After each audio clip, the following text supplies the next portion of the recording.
Attack ഇപ്പൊ നിലവിൽ എല്ലാവർക്കും പൊതുവെ ഒരു കേൾവിയാണ്. ഹാർട്ട് അറ്റാക്ക് വരാനുള്ള കാരണങ്ങൾ പറയുന്നു. ഈ ഹാർട്ട് എന്ന് പറയുന്ന അവയവം നമ്മുടെ ശരീരത്തിലെ വിവിധ ഭാഗങ്ങളിലേക്ക്, വിവിധ കോശങ്ങളിലേക്ക് എല്ലാം ബ്ലഡ് എത്തിക്കുന്ന ഒരു പാർട്ടാണ്. അത് നമുക്ക് എല്ലാവർക്കും അറിയാവുന്ന കാര്യമാണ്. അപ്പൊ ഈ ബ്ലഡ് വഴിയാണ് ഓരോ അവയവങ്ങൾക്കും അല്ലെങ്കിൽ ഓരോ കോശങ്ങൾക്കും വേണ്ട ഓക്സിജനും ന്യൂട്രിയൻസും ഒക്കെ എത്തുന്നത്. അപ്പൊ ഇതുപോലെ തന്നെ ബ്ലഡിന്റെ കോശങ്ങളിലേക്കും ബ്ലഡ് എത്തിക്കുന്നത് ഹൃദയത്തിന്റെ കോശങ്ങളിലേക്കും ബ്ലഡ് എത്തിക്കുന്നത് ഹൃദയത്തിന്റെ ഈ ഒരു പമ്പിങ് വഴി തന്നെയാണ്. അപ്പൊ അതിന് വേണ്ടിയിട്ട് പ്രത്യേക തരത്തിലുള്ള രക്തധമനികളുണ്ട്. കൊറോണറി ആർട്ടറീസ് ആയിട്ട് കൊറോണറി വെയിൻസ് എന്നാണ് അറിയപ്പെടുന്നത്. അപ്പോ ഇവ ശരിയായ രീതിയിൽ പ്രവർത്തിക്കുന്നില്ല എന്നുണ്ടെങ്കിൽ ഹൃദയത്തിന് ശരിയായ രീതിയിലുള്ള ഓക്സിജനും ന്യൂട്രിയൻസും ഒന്നും കിട്ടാതെ വരും. ഹൃദയത്തിന്റെ കോശങ്ങൾ നശിച്ചു പോവുകയും ചെയ്യും. അപ്പോൾ ഇങ്ങനെ ഉണ്ടാകുന്ന ഒരു അവസ്ഥേനെയാണ്. അപ്പൊ ഈ ഒരു അവസ്ഥ, ഇങ്ങനെ ഒരു ശരിയായ രീതിയിൽ ബ്ലഡ് കിട്ടാതെ വരുമ്പോൾ ഉണ്ടാകുന്ന ഒരു ബുദ്ധിമുട്ടിനെയാണ് നമ്മൾ ഹാർട്ട് അറ്റാക്ക് അല്ലെങ്കിൽ ഹൃദയാഘാതം എന്ന് പറയുന്നത്. അപ്പം ഇത് വരാനുള്ള പ്രധാന കാരണം ഈ ഒരു രക്തധമനികൾ ചുരുങ്ങി പോവുക, അല്ലെങ്കിൽ ഈ രക്തധമനികളിൽ എന്തെങ്കിലും രീതിയിൽ ബ്ലോക്സോ അങ്ങനെ എന്തെങ്കിലും ഒക്കെ തടവ് എന്തെങ്കിലും ഉണ്ടാവുക, ഒക്കെയാണ് ഇതിന്റെ പ്രധാന കാരണങ്ങൾ. അപ്പൊ ഇതെങ്ങനെയാണ് ഈ ബ്ലോക്സ് ഉണ്ടാകുന്നതും രക്തധമനികൾ ചുരുങ്ങി പോവുകയൊക്കെ ചെയ്യുന്നതെന്ന് ചോദിച്ചിട്ടുണ്ടെങ്കിൽ അതിൽ ഏറ്റവും പ്രധാനം നമ്മളുടെ ജീവിതശൈലി രോഗങ്ങൾ തന്നെയാണ്. ഒന്നാമത്തേത് ബ്ലഡ് പ്രഷർ വരുമ്പോൾ ഓട്ടോമാറ്റിക്കലി രക്തധമനികൾ ചുരുങ്ങി പോവുകയാണ്. പലതരത്തിലുള്ള ഹോർമോണിന്റെയും അല്ലെങ്കിൽ പലതരത്തിലുള്ള കെമിക്കൽസിന്റെയും ഭാഗമായിട്ടാണ് ഇത് സംഭവിക്കുന്നത്. അപ്പോൾ രക്തധമനികൾ ചുരുങ്ങി പോകുന്നു.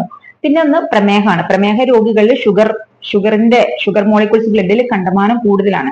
ഈ ഷുഗർ മോളിക്യൂൾസ് പോയി രക്തധമനികളിൽ പോയി അടിഞ്ഞുകൂടി ബ്ലോക്ക് ആകാം, രക്തധമനികളുടെ ആ ഒരു ചുരുങ്ങിപ്പോകാം, അല്ലെങ്കിൽ രക്തധമനികളുടെ ആ ഒരു വ്യാപ്തം വോളിയം കുറയാനും ഒക്കെ ഉള്ള സാധ്യതയുണ്ട്. പിന്നെ കൊളസ്ട്രോൾ ഇതുപോലെ തന്നെയാണ്. ഫാറ്റ് മോളിക്യൂൾസ് ബ്ലഡിൽ കൂടി കഴിയുമ്പോൾ ഈ ഫാറ്റ് മോളിക്യൂൾസ് പോയി രക്തധമനികളിൽ അടിഞ്ഞുകൂടാൻ ബ്ലോക്ക് ആകാം. പിന്നെ പുകവലി അമിതമായിട്ട് പുകവലിക്കുന്നവരിൽ ഈ നിക്കോട്ടിൻ പോലെയുള്ള, പുകയിൽ അടങ്ങിയിരിക്കുന്ന നിക്കോട്ടിൻ പോലെയുള്ള രാസവസ്തുക്കൾ രക്തധമനികളിൽ പോയി പറ്റിപ്പിടിച്ച് ബ്ലോക്കുകൾ ഉണ്ടാക്കാം, അല്ലെങ്കിൽ രക്തധമനികളെ ചുരുക്കാനുള്ള സാധ്യതയുണ്ട്. അപ്പം പിന്നെ അമിതമായിട്ട് ഓവർ വെയിറ്റ് ഉള്ളവർക്ക്, അതായത് പൊണ്ണത്തടി ഒബീസിറ്റി ഒക്കെ ഉള്ളവർക്ക്, പിന്നെ സെൻട്രൽ ഒബീസിറ്റി കോടവയറുള്ളവർക്കൊക്കെ ഇത്തരത്തിൽ ഹാർട്ട് അറ്റാക്ക് വരാനുള്ള ഒരു സാധ്യത വളരെ കൂടുതലാണ്.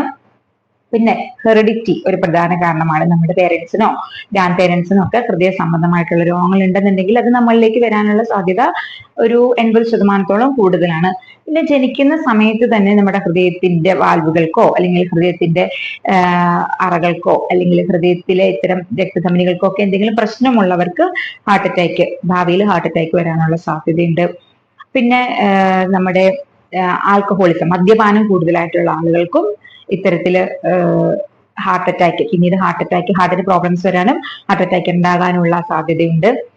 പിന്നെ ഒരു കാര്യം എന്ന് പറഞ്ഞിട്ടുണ്ടെങ്കിൽ നമ്മുടെ പ്രായം ഒരു മധ്യവയസ്സ് കഴിഞ്ഞിട്ടുള്ള ആളുകൾക്ക് ഹാർട്ട് അറ്റാക്ക് വരാനുള്ള സാധ്യത വളരെ കൂടുതലാണ്. കാരണം ഹാർട്ടിന്റെ മസിൽസും ഒക്കെയുള്ള മസിലും ഒക്കെ ഒന്ന് ലൂസ് ആവാനും ഒക്കെയുള്ള ഒരു ടെൻഡൻസി ഒരു സമയത്തുണ്ട്. അപ്പോഴും ഹാർട്ട് അറ്റാക്കിലേക്ക് എത്താനുള്ള ഒരു ടെൻഡൻസി ഉണ്ട്.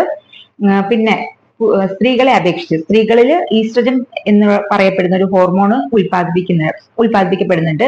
അത് നമ്മുടെ ഹാർട്ടിനെ കുറച്ചുകൂടി ഹെൽത്തി ആയിട്ട് വെക്കാൻ സഹായിക്കുന്ന ഒരു ഹോർമോണാണ്.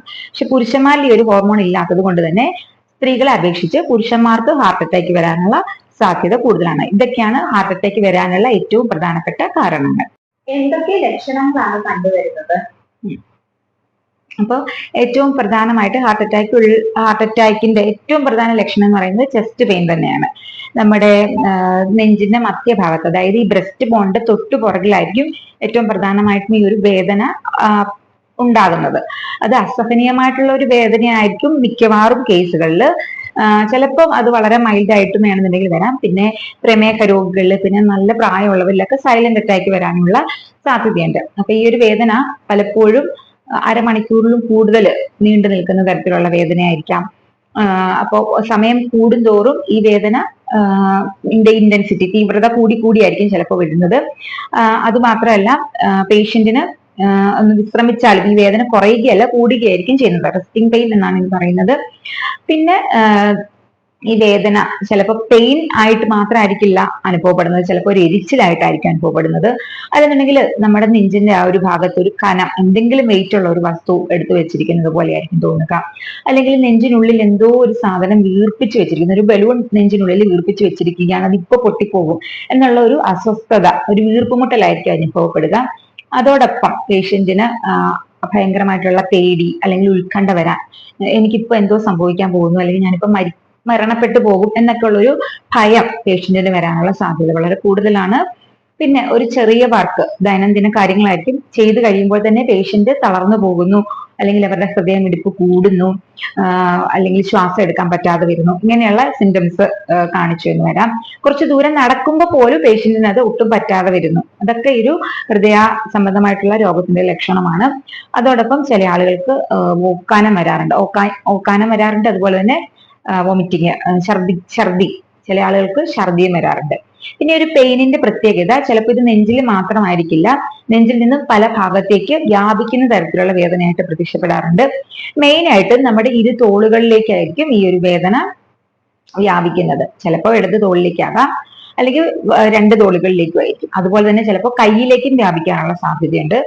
ചിലപ്പോൾ ഉദരത്തിന്റെ തൊട്ടുമുകളിൽ, നമ്മുടെ ബെല്ലി ബട്ടന്റെ തൊട്ടുമുകളിലായിട്ടുള്ള എപ്പിഗാസ്ട്രിയം എന്ന് പറയുന്ന റീജിയനിലേക്ക് ഈ ഒരു വേദന പടരാൻ സാധ്യതയുണ്ട്.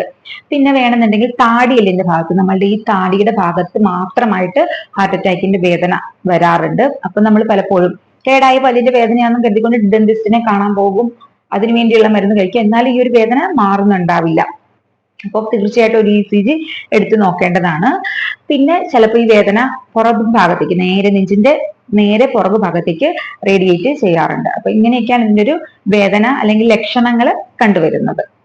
ഒരു നെഞ്ചുവേദന വന്നാൽ എന്തൊക്കെ കാര്യങ്ങൾ നമ്മൾ ശ്രദ്ധിക്കേണ്ടി വരും? അപ്പൊ പ്രധാനമായിട്ട് ശ്രദ്ധിക്കേണ്ടത് നമ്മളുടെ ഏജ്. അപ്പൊ ഒരു പ്രായം കഴിഞ്ഞിട്ടുണ്ടെങ്കിൽ വരുന്ന നെഞ്ചുവേദന പലപ്പോഴും ഹൃദയരോഗങ്ങളുടേതായിരിക്കും. അപ്പൊ ഒരു മധ്യവയസ്സ് കഴിഞ്ഞവർക്ക് ഇടയ്ക്കിടയ്ക്ക് നെഞ്ചുവേദന പ്രത്യക്ഷപ്പെടുന്നുണ്ടെങ്കിൽ അത് നമ്മൾ സീരിയസ് ആയിട്ട് എടുക്കേണ്ടതാണ്. പിന്നെ ഈ ഹൃദയത്തിന്റെ മധ്യഭാഗത്താണ്, ഞാൻ നേരത്തെ പറഞ്ഞ ലക്ഷണങ്ങളൊക്കെ ഈ ഒരു നെഞ്ചുവേദനയുടെ കൂടെ ഉണ്ട് എന്നുണ്ടെങ്കിൽ നമ്മളത് ശ്രദ്ധിക്കേണ്ടതാണ്. പിന്നെ എന്തെങ്കിലും ജീവിതശൈലി രോഗങ്ങൾക്ക് മരുന്ന് കഴിക്കുന്ന ആൾക്ക് വരുന്ന നെഞ്ചുവേദനയും നമ്മൾ സീരിയസ് ആയിട്ട് കാണേണ്ടതാണ്.